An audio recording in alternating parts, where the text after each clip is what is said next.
बड़ा शौक था उसे बनने संवरने का, और फिर परांदा पहनने का, वो भी घुंघरियों वाला परांदा।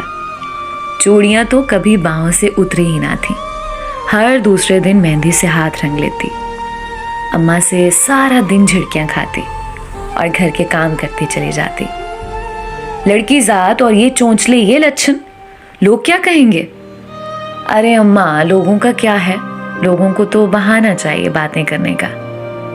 ये रोजाना का मुकालमा था जो उसके और अम्मा के दरमियान होता। अब्बा हमायत करते, मगर अम्मा के सामने उनकी भी ना चलती। मगर वो अपने मन की लाडली थी, किसी की क्या सुनती।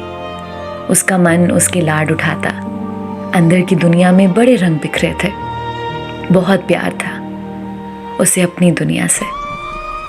फूल, तितलियों, बादल और बारिश से मोहब्बत थी।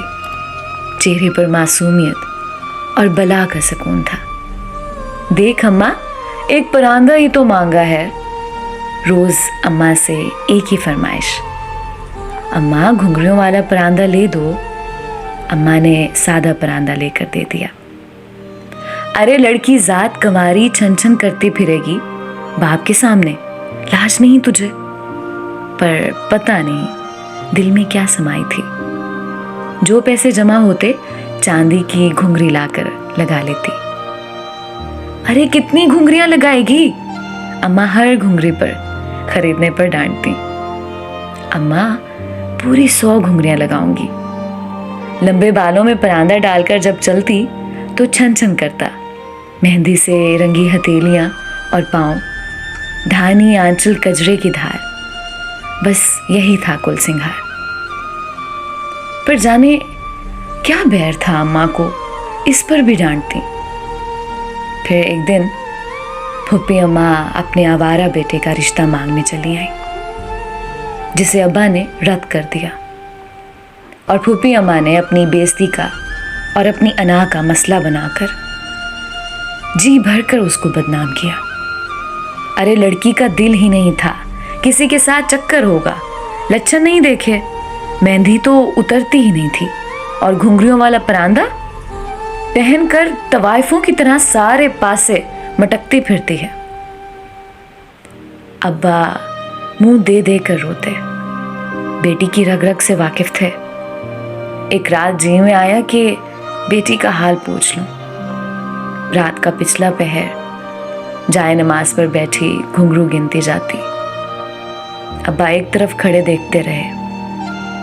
33 बार सुभान अल्लाह, 33 बार अल्हम्दुलिल्लाह और 34 बार अल्लाह अकबर पढ़कर बोली, अल्लाह मैंने तो तेरे लिए 100 घुंघरू लगाए थे, अब तू जान और तेरे बंदे जाने। अब्बा के पीछे खड़ी अम्मा ज़ारो ज़ार रो रही थी।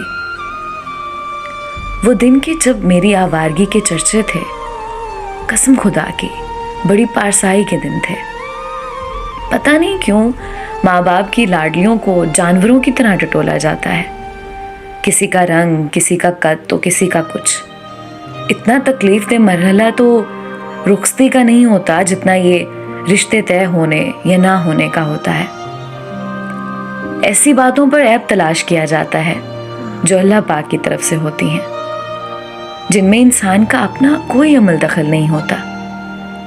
लड़कियां तो नाजुक होती हैं, पर कुछ लोग उनके एहसासात का बड़े बेदर्दी से मजाक बना जाते हैं। एहसास कमतरी की दलदल में फेंक के चले जाते हैं। बेटियां शक्ल सूरत की आम सी भी क्यों ना हो, अपने माँ बाप के लिए तो शहजादियां ही होती हैं। उन्हें तो हमसफ़र भी ऐसा चाहिए होता है जो उनकी कमी को पूरा करे, ना कि एहसान जतलाकर मज़ीद एहसास कमतरी में मुब्तला कर दे।